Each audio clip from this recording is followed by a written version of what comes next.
From one beat reporter to a former NFL player, we're going to bring Shawn King into the mix after a quick word from Rippling. If you're a business owner, here's the truth. SaaS promised to make work easier, but now the average company is buried by hundreds of apps that slow down your teams and simply don't work together. That's not SaaS. That's sad. Software as a disservice, and that's exactly why you need Rippling. Rippling is a unified platform for global HR, payroll, IT, and finance all in one place.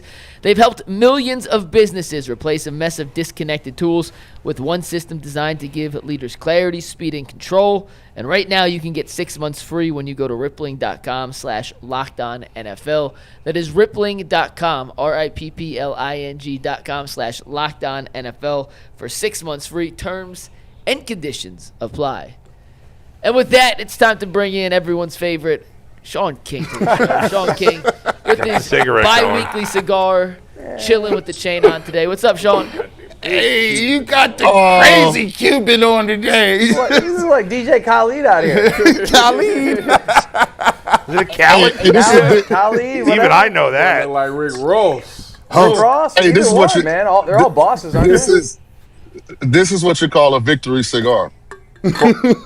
What's your victory? What are you celebrating? What you celebrating? I'm celebrating all the times I've come on this great show and been 100% correct. And nothing's changed. What specifically are you correct about that you're celebrating right now? I said they should have alternated starts for this particular reason.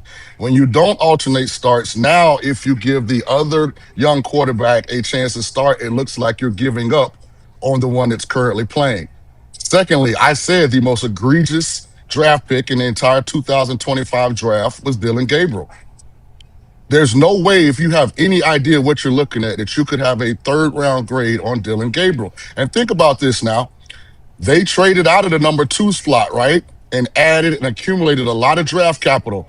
So you can make an argument they could have gotten back in the first round and select Jackson Dart.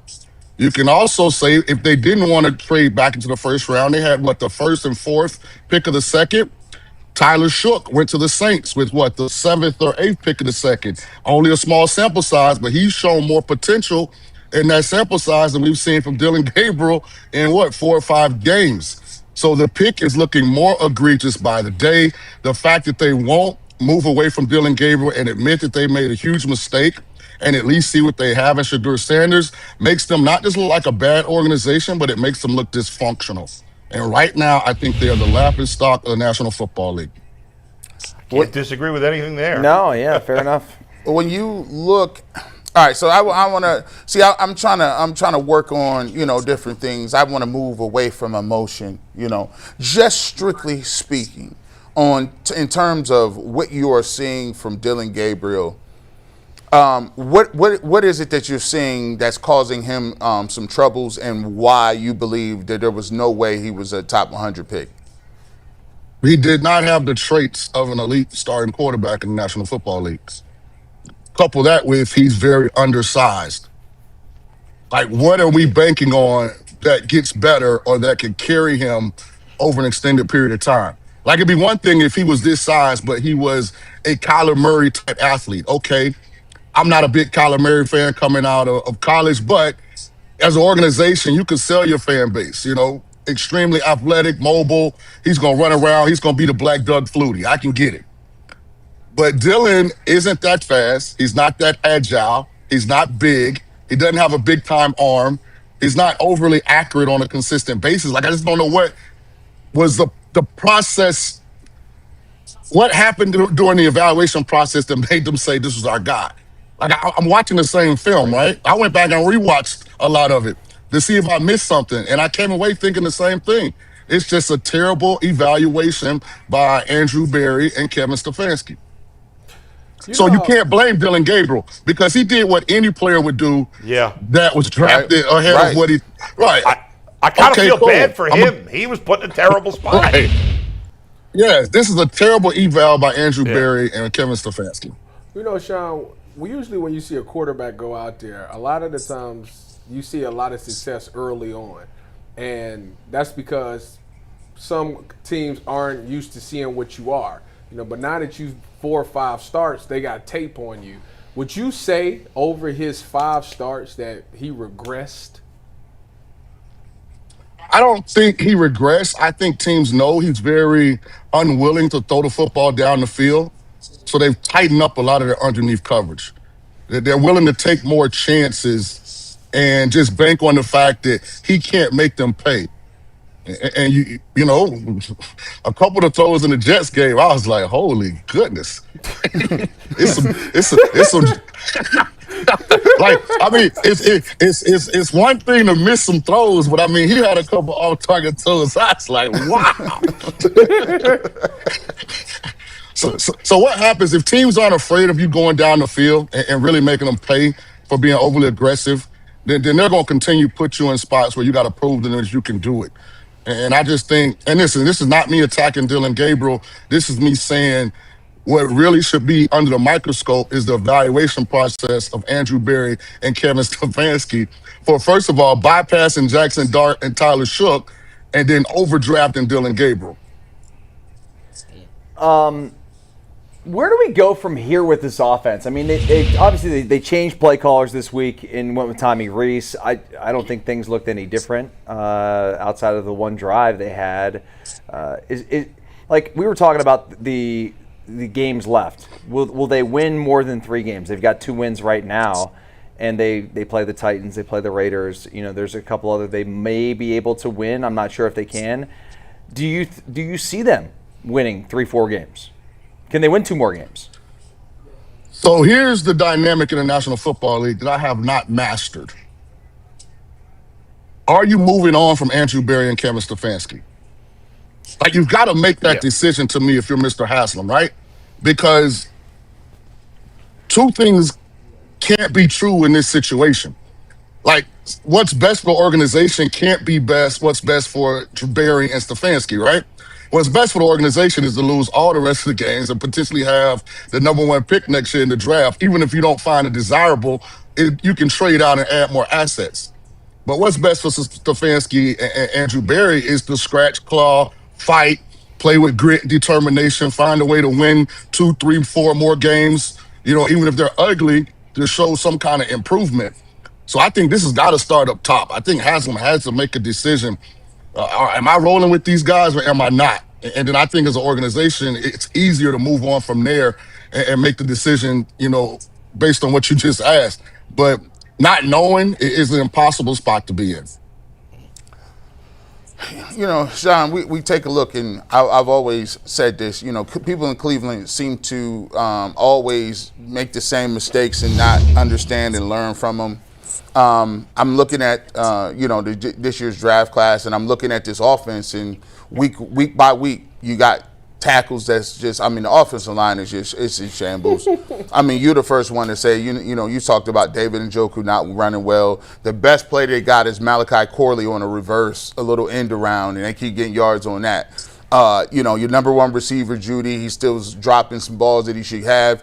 He had his best. Give him a break. This week he played well. I mean, he finally had a good game. Let's not kill him this week. I mean, it was a little drop. The best Dillon Gabriel balls hit him right here. Pow! And missed. Remember him having a drop this week. He had a drop. It was his best game of the year. I'll give it. I'm not. This ain't the Jerry Jeudy. Yeah. He's right. This ain't the Jerry Jeudy. I'm killing him. But what I'm saying to him is, man, the way they handled this quarterback situation, I'm gonna just be honest with you. I cannot allow them to look at another quarterback. I cannot allow them to even interview, go see him on the road, send these scouts. I don't even want them to meet them at the front door of Berea. I don't want them next to any evaluation, because when you start to look down the road, and the fact that they still continue to tell us that Dillon Gabriel he's ready and this guy ain't ready, why would I even listen to you? My thing is, Shaun, I'm looking at it like this. The narrative is that these guys ain't ready. They are not qualified to say who's ready or not in any circumstances. How can you theoretically bring them back and you still need to talk about a quarterback?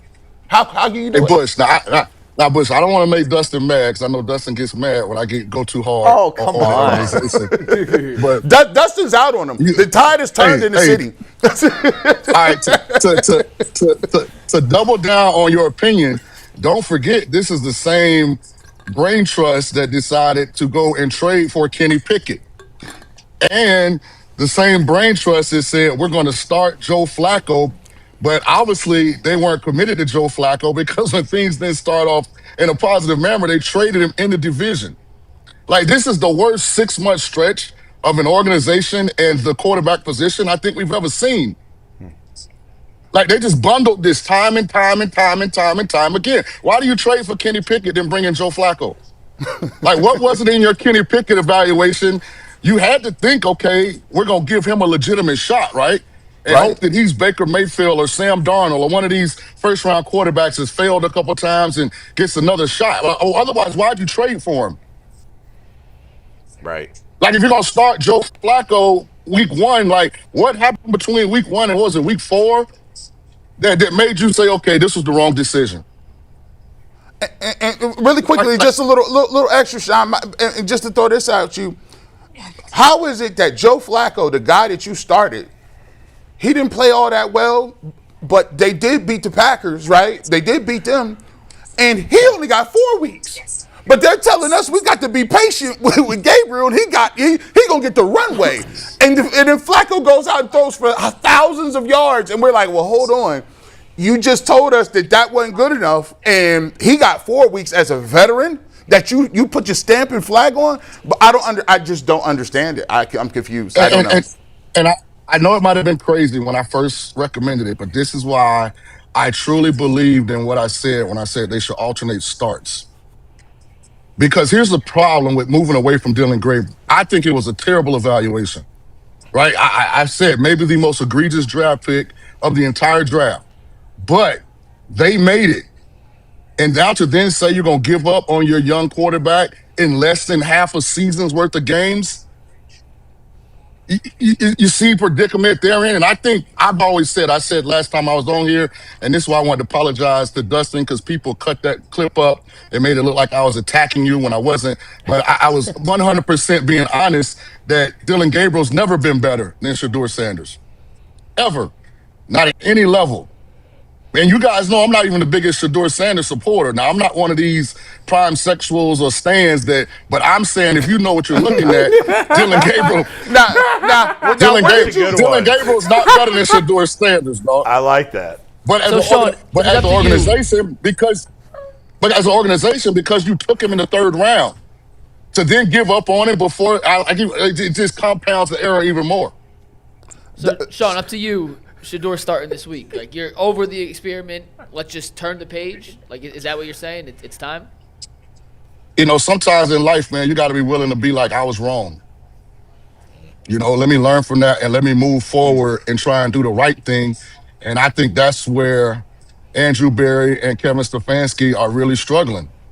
And think about that. This is still the group now that gave Deshaun Watson $250 million guaranteed. So, I mean, this is just getting worse and worse. They might be able to do a 30 for 30 on just the Browns handling of the quarterback position, like, over the last 4-5 years. Like, this is getting bad. So, at some point, you got to just say, you know what? We aren't very good at this. Let's do the obvious, which is go to the more talented young quarterback. And to be honest, it's super unfair to Shedeur Sanders.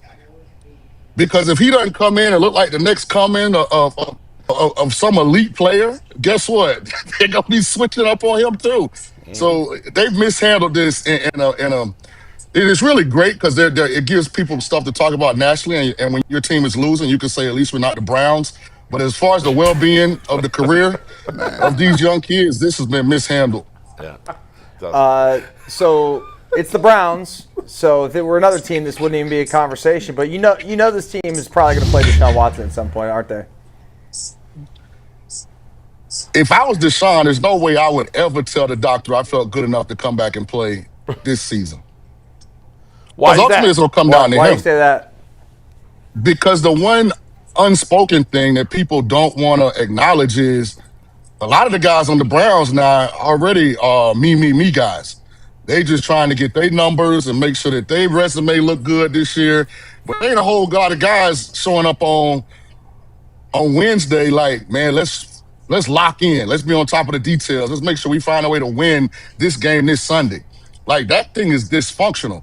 Guys are already booking flights for after the last game. Where you want to go? You want to go to Hawaii? You want to go to St. Tropez? Like, man, guys are already checking out mentally. So for Deshaun, there's no way I'm putting myself back into that mix when I can potentially sit out and get a whole new regime and get a fresh start myself. Dang, that's kind of crazy. Like, let me say this. If I became the GM of the Browns, which I think, Mr. Haslam, if you're watching, the Haslam family, that would be the one way that the turnaround could happen expeditiously. The first thing I'm going to do is I'm going to call Quinshon Judkins and Jerry Jeudy and Harold Fannin into my office. And I'm saying I'm going to build this offense around you three guys. So just give me time. I'm going to go out. I'm going to be very aggressive in free agency on trying to solidify our offensive line from a talent and depth standpoint. I'm going to trade Njoku. Well, he's a free agent after this year, so. Oh, man, we missed the opportunity. Well, guess what? If they hire me now, we'll trade deadline over to. Yep. Man. You got to eat that. And it's a dead cap hit. It's a dead cap hit of $24 million, right. I think. Right. Yep. So we're not re-signing Njoku. I just tell his agent, we appreciate your help. We're gonna move in a different direction. And I'm gonna be very aggressive in the draft on creating elite offensive talent. Like, I'm gonna tell Miles and Denzel, listen, I can't do a lot to substantiate where y'all are at this offseason. I gotta focus on the other side of the ball. But I promise you, I'm gonna have a group over there that you're gonna be proud to go to battle with every Sunday. So what you doing at quarterback? I want to know what you doing at quarterback. Yeah, what do you? So here's the thing with that position. I'm already playing Shedeur Sanders just because I want to give him some time to gain some experience. But being able to make the decision based on what they're currently doing, I don't think you can make that decision until this all season. And we got to see what happens. And I'm not saying that I would make this move, but there are going to be some moving parts. Is Arizona done with Kyler Murray? Is that what them continue to start Jacoby Brissett? Is saying, here's one that nobody's talking about, and it's probably not likely, but it is something to watch. Brock Purdy's still not back in San Francisco. And I know the Niners just lost to the Rams, but Mac Jones has been playing really good. Is that just a byproduct of the system, or is Mac ready to take there are some guys that are maybe not household names that people might not have on the top of their head that I would be evaluating every snap. Because what I'm going to do at quarterback is create real competition. But in the draft, Shaun, what's your, because we spoke a few weeks ago on my podcast, and I know you said you hadn't done a full evaluation yet. I think you were leaning towards Simpson.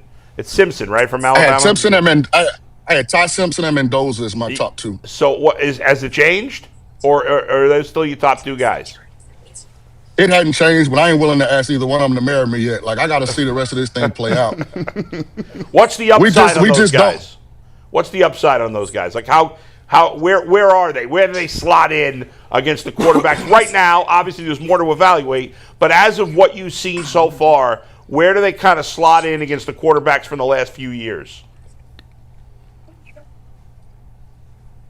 So this is a two-tier question. You want me to say what I think based on before the draft, or you want me to say based on what we now know about Drake May and Bo Nix and CJ Stroud and all these after they've already played? Well, do both if you could. Yeah, do both. Right, because I obviously, I mean, and listen, here's where you got to be careful with Drake May, but he is playing at a look like the future of the organization level.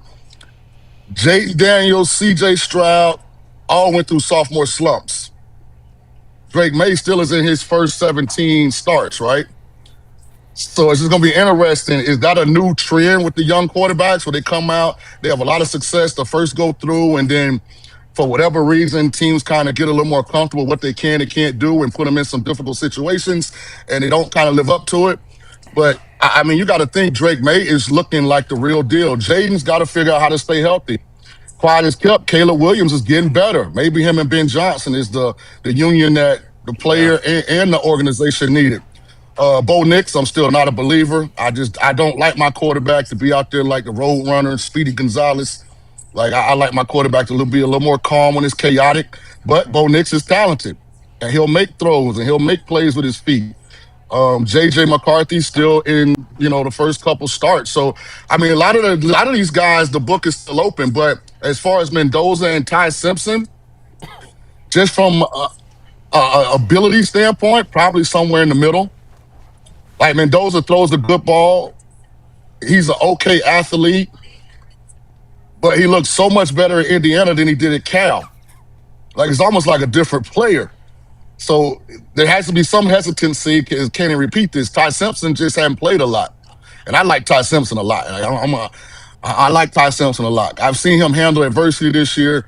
I thought Mendoza last drive against Penn State, but I got to keep it in perspective. Like, it's not like a number 2 in the country, Penn State. Like, this is a Penn State team that got the coach fired. That, you know, you never really threaten when you play them because you're not afraid that they're going to get over 20 points, you know. Like, so I got to see Mendoza really get in a battle where he's got to win the game, if that makes sense. To me, that's where a quarterback really elevates himself.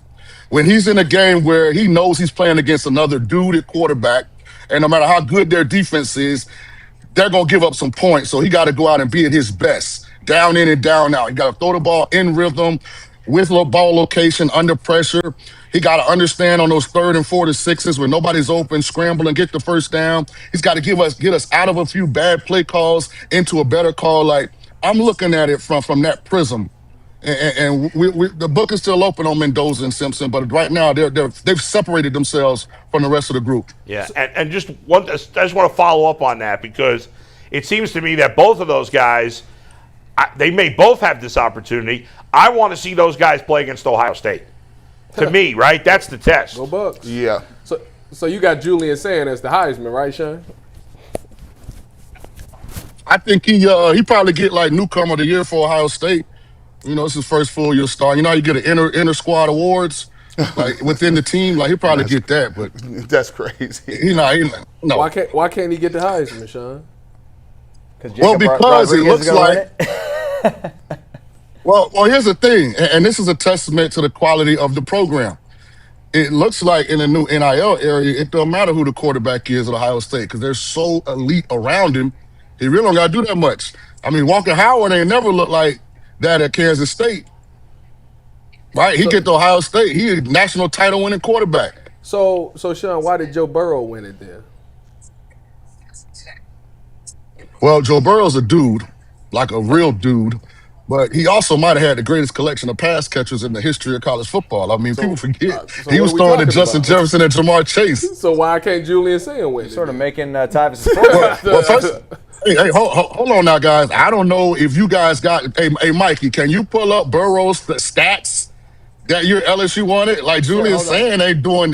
He ain't putting that kind of work in. He threw about 60 touchdowns, 60 or something. I mean, he threw like 5,000 yards and like 60 touches. Like, I got you, Shaun. In 15 games, Joe Burrow completed 76.3% of his passes. Dude, I almost for cussed. 5,671 yards. Okay, Hold on, go ahead. say that, Mike. Say that again. Hold on.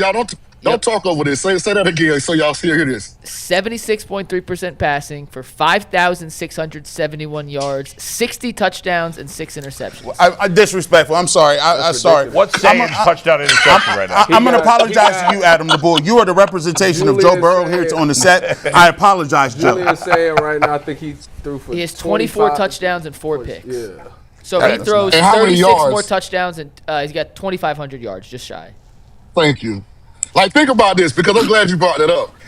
5,600 yards and 60 touchdowns. Come on, 76% completion. That's a career. That's a career for some guys, man. That's crazy numbers. Yeah, that is ridiculous. And he's Himothy. And he was smoking cigars at LSU just like Shaun was. That's ridiculous. And he gets invited to the cookout. Yeah. Get invited to the. And he got drip on. It's crazy. Yeah. So who you got, Shaun, for the Heisman? I don't think anybody's won it yet. I really don't. I mean, when you look at Alabama's schedule, when you look at Indiana's schedule, I don't know. They're gonna give it to one of the quarterbacks, guys. And you know, I'm very opinionated. I take strong stances. I really don't know, man. Like, I don't see just a bona fide Heisman caliber player based on just what they did this season. I don't see that guy. I think it's one of them years where somebody gonna win it, but it ain't because I feel like they went out there every week and just proved like they're better than everybody else. 2 years ago, Caleb Williams won the Heisman, and he threw for 3,600 yards, 30 touchdowns, 5 picks. For a comparison to what you guys were talking about with Burrow, That's attainable. tells you that Burrow year was unbelievable. Yeah. That Burrow year. Caleb Williams didn't have the talent around him that Shaun, let me ask you about. Say it has. Last question here, Ty. Yeah, let me ask you really quick about Dante Moore because I know he was in the mix for like quarterback 3. I know these past couple of weeks I think he got hurt in the Wisconsin game. This last game against Iowa, obviously they went on the road. They beat Penn State and Penn State. They beat Iowa and Kinnick. And he has a really good game-winning drive. He ain't throw no touchdowns in the game, but where do you see him at as a prospect, or is he somebody that you think should come back for another year? Big throw, I think it was on 3rd and long to use It was a dime. the go ball, yeah. So I think this is the one scenario where I like NIL in college because he has talent, but he's not ready to go and be a starting quarterback in the NFL. But coming back to Oregon, to me, would be the best course if he really wants a successful career in the NFL. Not just to be a guy that somebody overdrafts, that they put too much on too soon. But to go back to Oregon, he's going to get a couple $1 million and just keep working on his game. Because he's got some talent, but to me, he's not overall ready. Because he's real inconsistent. Like he'll have like a drive where he looks great, then he'll have 2 where you're like, damn, Dante, are you point shaving? Like, let me check the Gazelle and the Cash App. What's going on? So Hey, they start editing. They start auditing these Cash Apps. We all done. Yep. They start auditing them boys. Shaun, thanks, man. All right, before I go, Lenore Sellers should come back to school too. 100%. All right, guys. Right. Thanks, Shaun. Thanks, Shaun. Hey, King for GM 2025.